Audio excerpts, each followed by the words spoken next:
हुआ है। अरमान भाई खाती तरी ताली बजा दी जाए। आप देखिए हरे राम चाचा ए लड़का में का फुर्ती बा। अरमान में इसने गीत गाया, ऐसा गीत गाया कि दूरबीन से चोली देखते। मैंने बोला कि इसके पिताजी को नहीं, सुनिए, इसके पिताजी को फोन कर देना चाहिए कि इसका बाल विवाह कर दे, लेकिन ये लड़का बड़ा जमाता है प्रोग्राम। अरमान, अब मैं चाहूंगा कि ऐसा बाबू का गीत गाता है, लेकिन अरमान का थोड़ा डांस धमाल का होगा, गायकी धमाल की होगी।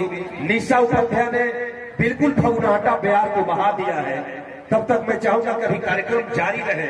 अभी जो आपने गीत सुना सखी बुढ़ावा, ये हमारा पारंपरिक होली गीत है और अच्छा लगता है। तो मैं चाहूंगा कि निशा जी आपका और इसका जोड़ी अच्छा लगेगा। एक गीत आप अरमान के साथ गाइएगा और उसके बाद गोलू राजा भाई के साथ आपका T20 मुकाबला होगा। एक माइक रहा है लॉर आइए आप संभालो। हेलो हेलो हेलो हेलो आई भैया, हम भोजपुरी गायक अरमान बाबू रउआ सब भोजपुरी श्रोता सुनैया लोग हम एक जैसे गोड़ छुके बोल लगत नहीं हो भैया। एक बार ताली बजा करके स्वागत कर दीजिए आपका। क्या बात है, आप सभी की आशीर्वाद की इसको बहुत जरूरत है अरमान।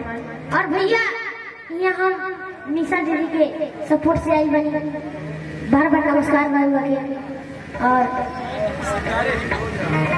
और निशा दीदी ऐसे ही हमके वो सपोर्ट करत रहे और निशा दीदी हमके बहुत सपोर्ट करत रहे। और भैया इन्हें के माई से प्यार कर लगी हो भाई था प्यार करते हैं हाँ सारा लोग। और भैया साथ से बोले बोले प्रेम से बोली सखी दरबार की, प्रेम से बोली दुर्गा मैया की जय हो। हाँ यह भोजपुरिया समाज देखो, ये भोजपुरिया समाज है। तो भोजपुर में आइलो बड़ा एकरे के भोजपुर कहल जाला, भोजपुरिया समाज के जयकारा तो माई के लाग गई। अब हम चाह कि सीधे तू होली में घुस जा। ना एक बार थोड़ा सा इसको गा लेने दीजिए। आप बोलो भाई बहुत है जयकारा हो गई। गणेश जी का थोड़ा सा जो मुखड़ा लेता है ना वही। हाँ एगो गणेश जी के भजन बड़ा बढ़िया अरमान गावे ले, बिल्कुल उहे भजन गाओ और ओकरा बाद तनी अपन खेसारी कट डांस में आ जाएगा फागुन। आओ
आगे आगे आप लोग देखिएगा, जितना अच्छा ये गाता है ऐसे नाम इसका अरमान है, आप लोग समझ सकते हैं।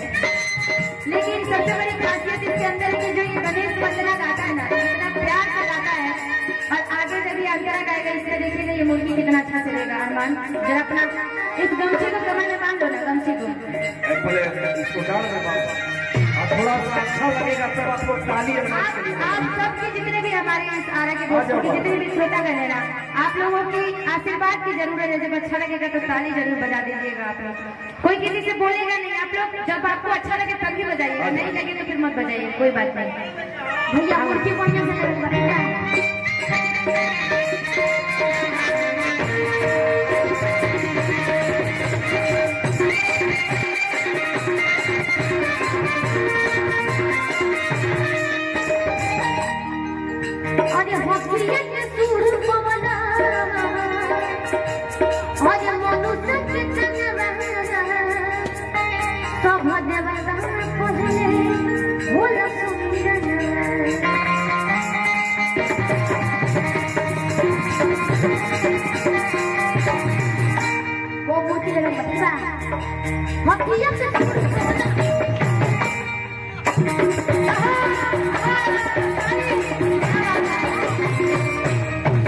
फिर से अरमान, मैं समझ रही हूँ कि तुम थोड़ा सा कंफ्यूजन में लग रहे हो। कल परसों वाले प्रोग्राम से तुम्हें लग रहा है कंफ्यूजन में हो कुछ, थोड़ा सा इससे दूर करो। कितने लोग तुम्हारे श्रोता लोग हो गए हैं आजकल। ये ऐसा लगता है कि हमारा इसका प्रोग्राम स्टेज पर एक दिन में 4 मिलियन व्यूज गया था, 4 मिलियन। तो समझ सकते हैं कि कितना लकी है ये। और आप सभी का प्यार है, कितने लोग तुम्हारे यहाँ पर फैंस भी बैठे हुए हैं। तो जो कंफ्यूजन है उसको दूर करो, अच्छा से एकदम आ जाओ। फिर से दोबारा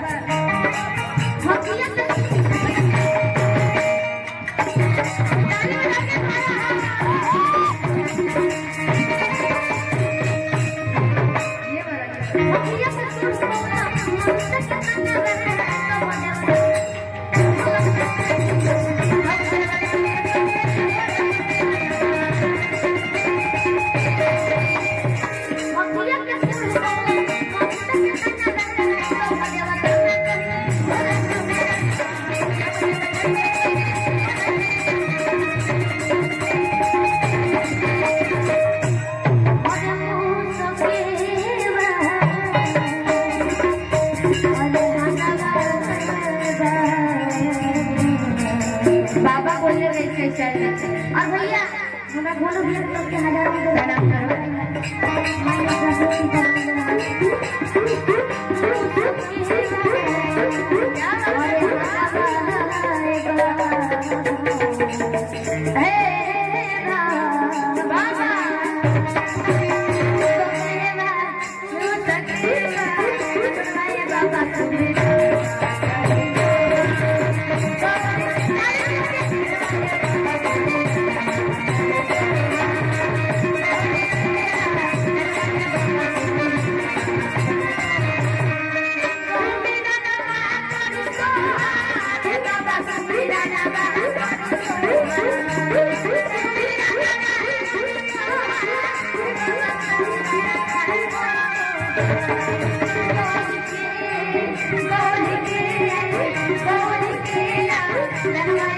Baba